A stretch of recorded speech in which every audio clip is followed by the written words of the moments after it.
목사님 안녕하세요. 네. 어려운 시간 내주셔서 감사합니다. 네.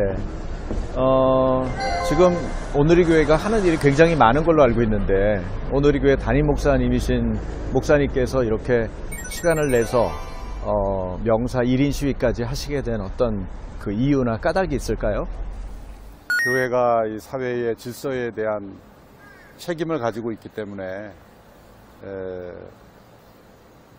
사회의 중요한 가장 근간을 이루는 기준을 바꾸는 일은 매우 신중해야 되며 또 그 결과와 영향을 검토하고 진행을 해야 함에도 소수의 인권이라는 이유로 다수의 자유와 또 사회의 근간 질서를 바꾸는 일이 일부 유럽과 북미 국가에서 이루어졌는데 그것을 무조건적으로 옳은 것이라고 받아들이는 잘못된 일종의 사대의식이 작용하고 있다고 생각을 합니다.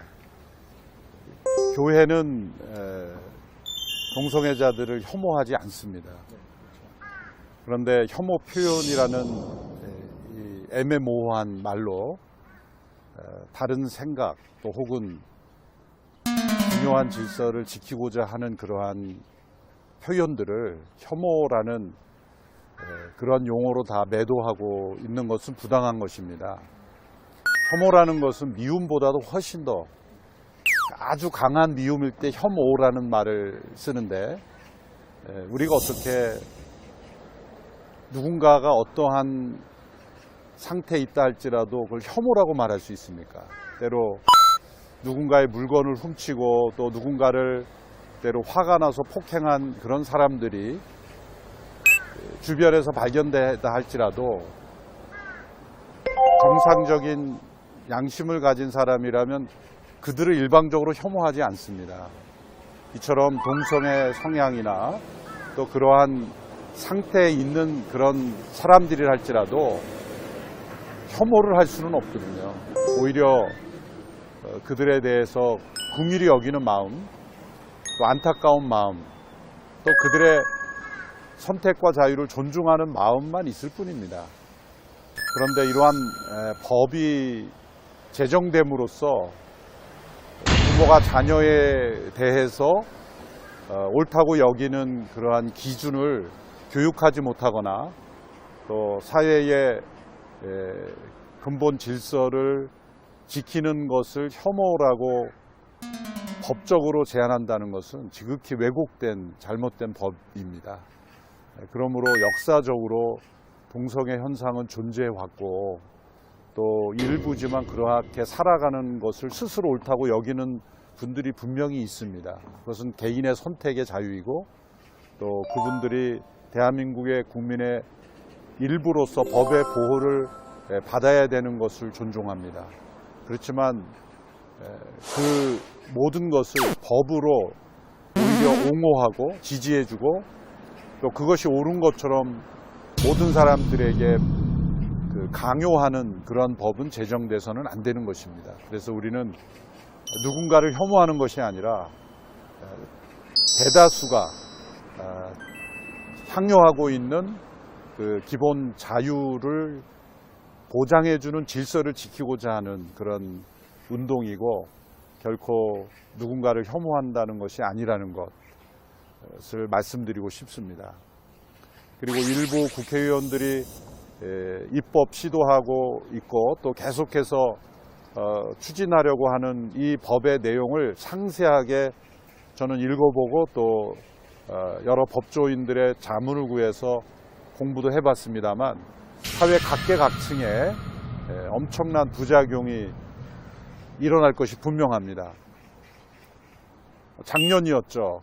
어느 지상파 방송에서 중학생 학교 교실을 취재하면서 한 아이가 자신이 동성애자라는 것을 밝힘으로써 친구들이 자신을 참여하고 혐오하고 왕따하고 있다. 그러므로 차별금지법이 제정돼야 된다. 이런 논리였습니다. 그런데 청소년기는 어떤 이유든지 때로는 특이한 이름이나 또 특이한 습관, 또 부모님의 뭐 직업, 옷차림, 생김새, 각양각색의 이유로 아직 성숙하지 못한 청소년기에는 서로가 서로에 대해서 자신의 의견을 잘못 표현함으로써 친구를 왕따시키고 차별하는 경우가 있습니다. 그러면 그러한 아이들도 다 차별이라는 이유로 처벌할 것인가? 그러면 청소년기에 미성숙한 모습으로 인해서 일어날 수 있는 각양각색의 학생들의 인간관계, 그것은 교육과 또 교양 교육으로서 해결해야 될 그러한 인성의 문제를 차별이라는 제목으로 다 이 사회를 고소 고발과 처벌의 사회로 만들 것인가? 이것이 잘못된 것이고, 서울시 인권조례나 또 현재 교육부에서 교육과정 개정 내용이라고 추진하고 있는 모든 내용 중에 성을 생물학적 성이 아니라 사회 문화적 성으로 규정해야 되고, 그것을 내면화시키고 거기에 대해서 다른 의견을 제시하지 못하도록 이제는 교육 과정에서도 그렇게 교육하려고 하고 있습니다. 이것은 무분별한 일부 국가의 방침을 우리나라가 무분별하게 받아들이는 것입니다. 전 세계적으로 이러한 법이 제정된 나라는 소수이며, 그리고 다수는 이러한 법의 문제점을 오히려 인식하고 제재하고 있습니다. 그러므로 대한민국 국회가 이러한 법에 대해서 상세하게 심도 있게 연구하고 또 부작용을 살펴야 우리나라 사회의 질서가 바로잡힐 것이라고 생각합니다. 분명한 것은 법은 질서를 위한 것이고 도덕의 최소화입니다.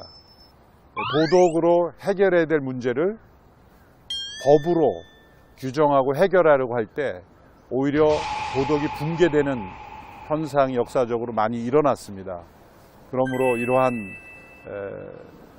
동성애자들을 보호하는 그런 영역은 도덕으로 우리가 그들의 삶을 품고 또 더 사랑하고 인정하는 그러한 인격적인 차원에서의 교양 교육을 통해서 해결해야지, 이런 합법화를 통해서 오히려 더 이러한 영역에 사람들이 증가하도록 하는 것은 절대 있어서는 안 됩니다.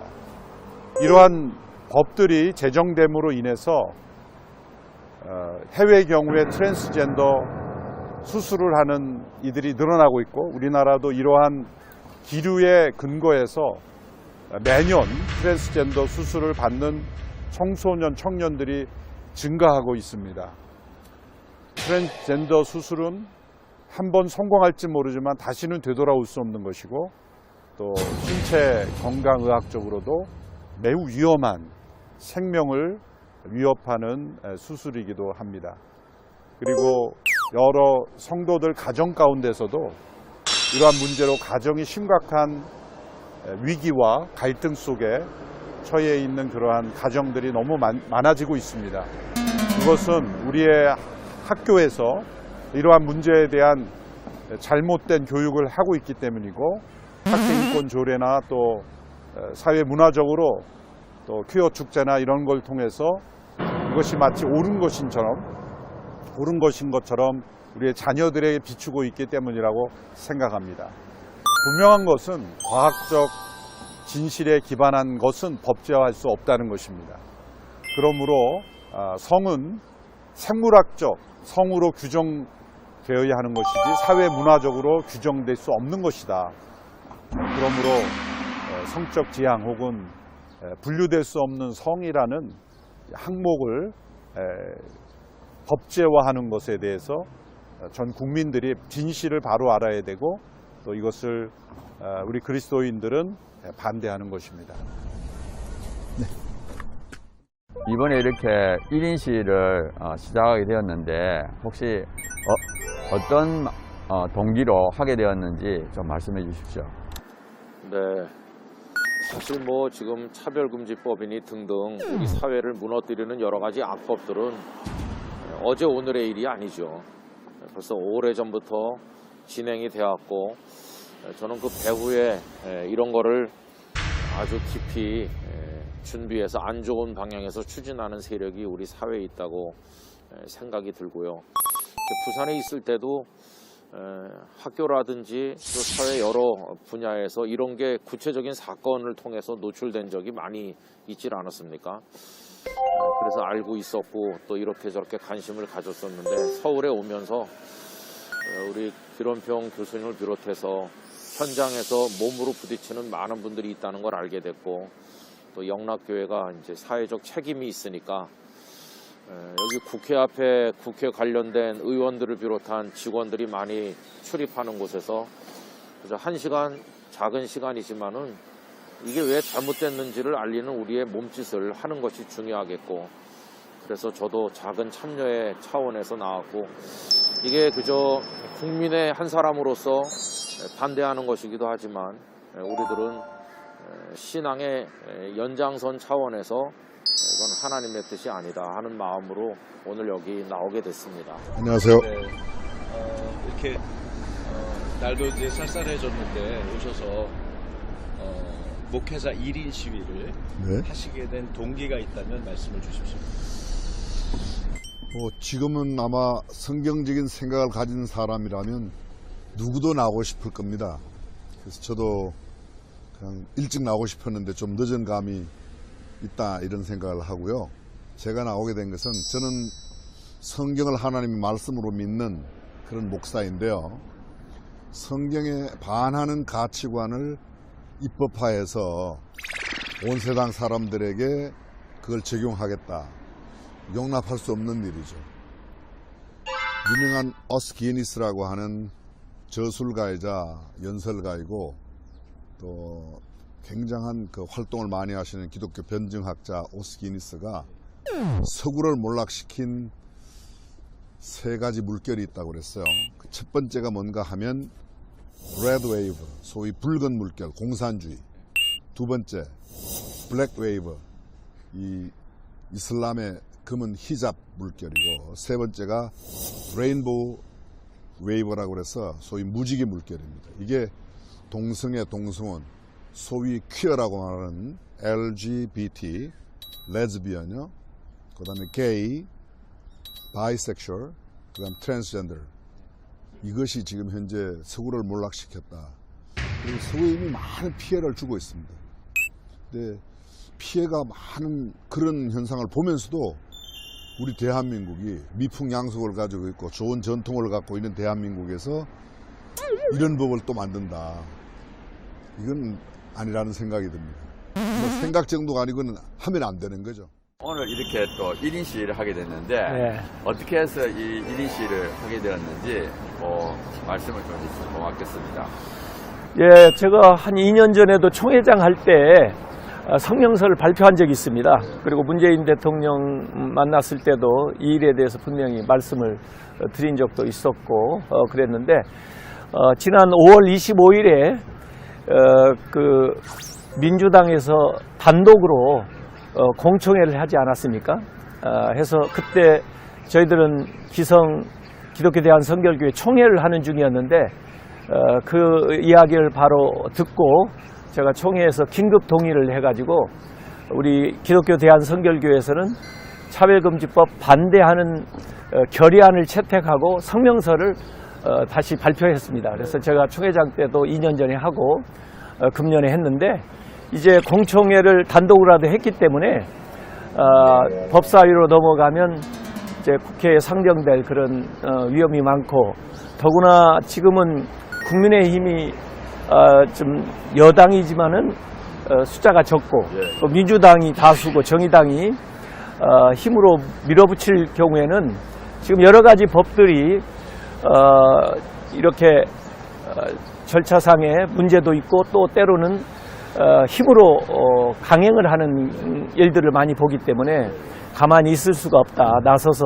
또 이 국회까지 와서라도 우리의 의견을 표명을 해야 되겠다.